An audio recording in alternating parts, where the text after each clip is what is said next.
Hello everyone. तो mechanical properties of fluid जो आपका चैप्टर है, उस चैप्टर से ये पार्ट 5 आज मैं डिस्कस करने जा रहा हूँ। पार्ट 5 में जो हाइड्रोस्टैटिक पैराडॉक्स, इसको मैं यहाँ पे डिस्कस करूँगा। जैसे कि हम लोग यहाँ पे देख पा रहे हैं, यहाँ पे डिफरेंट शेप और साइज का वेसल्स दिया हुआ है।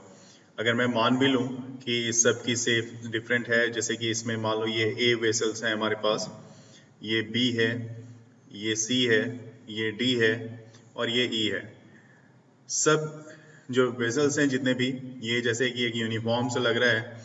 इसमें कितना अमाउंट वाटर आ रहा है, ऑब्वियस सी बात है इससे ज़्यादा अमाउंट ऑफ वाटर इसमें आपको देखने को मिलेगा।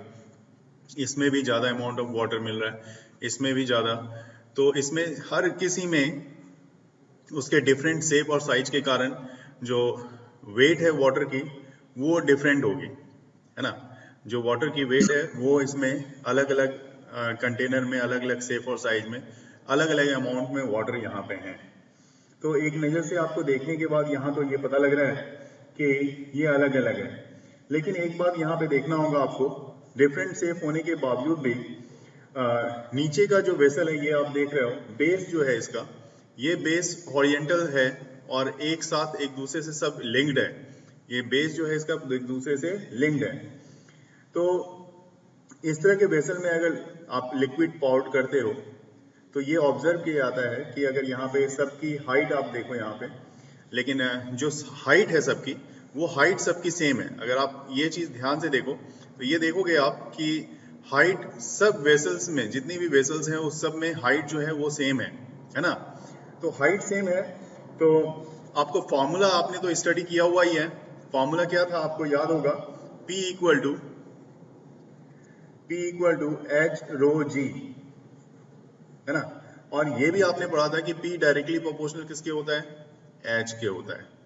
अगर यहाँ पे P डायरेक्टली प्रोपोर्शनल H के है तो मतलब P directly proportional to its depth below the free surface.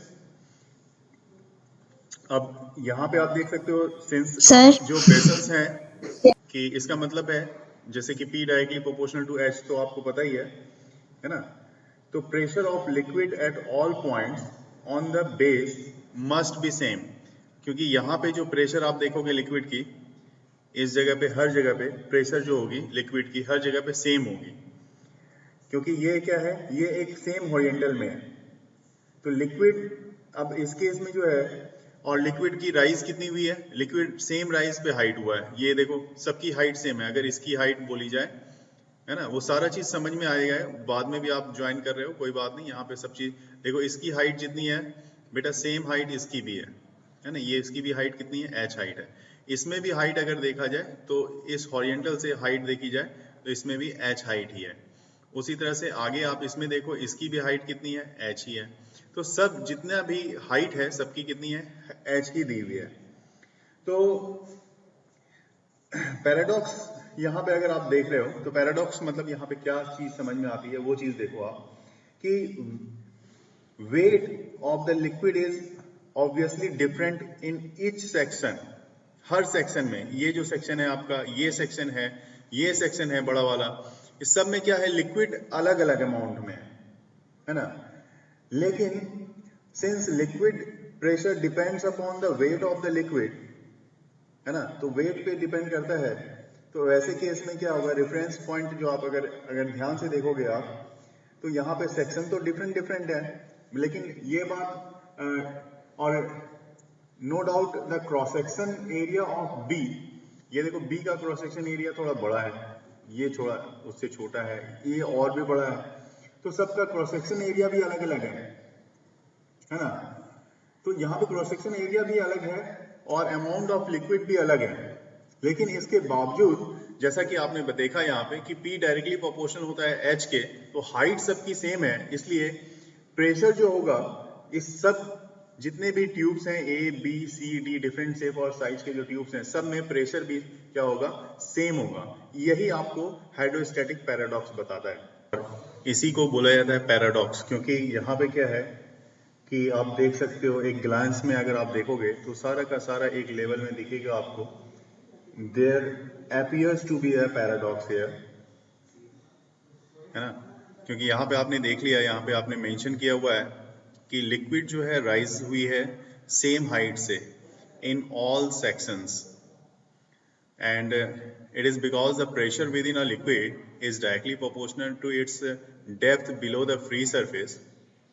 तो इसलिए ये क्या है, ये एक पैराडॉक्स की तरह ट्रीट कर रहा है, ठीक है। The weight of the liquid is obviously different in each section, and since liquid pressure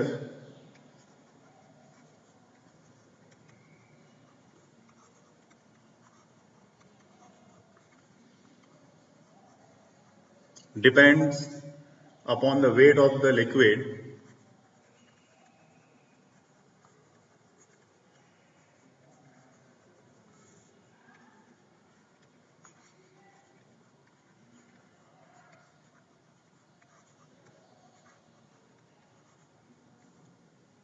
above a reference point,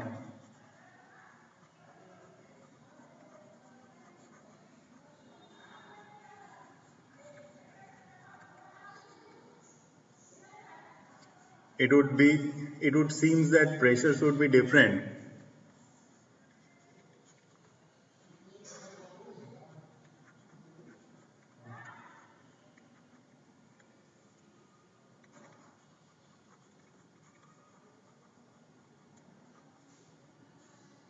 Pressure should be different at the base of section.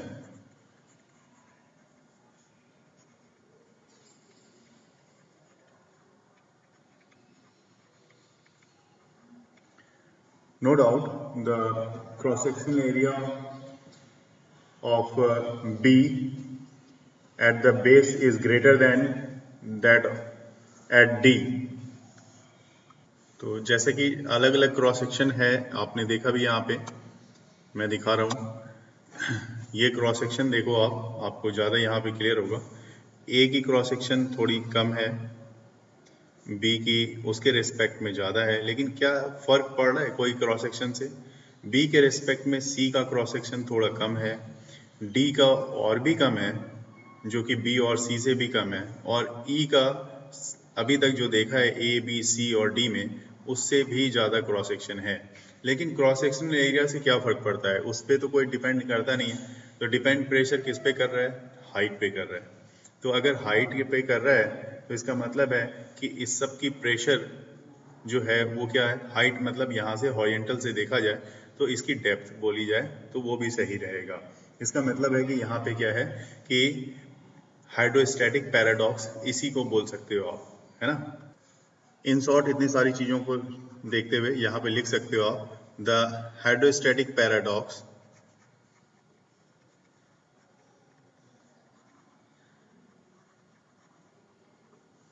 states the fact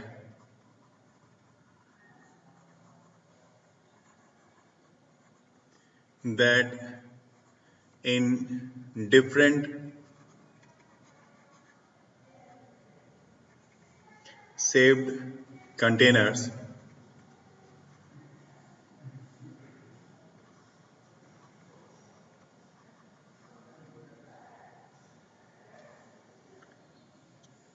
with the same base area,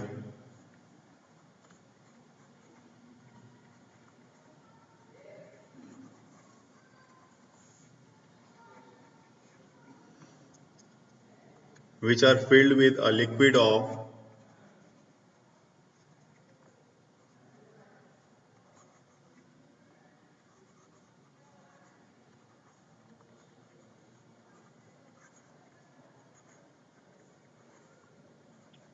the same height,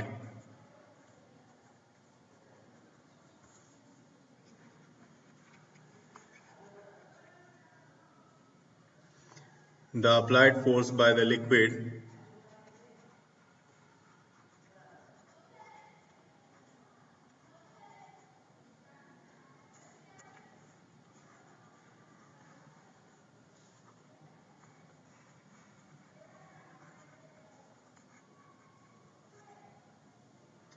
on the base of each container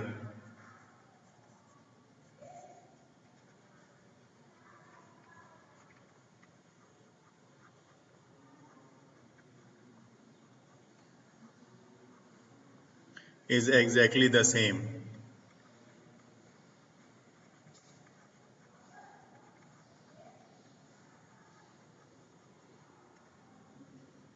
तो इतने सारे को लिखने के से अच्छा है कि आप इसको अगर लिख देते हो तो सारा स्टेटमेंट इसमें कवर्ड हो जाता है।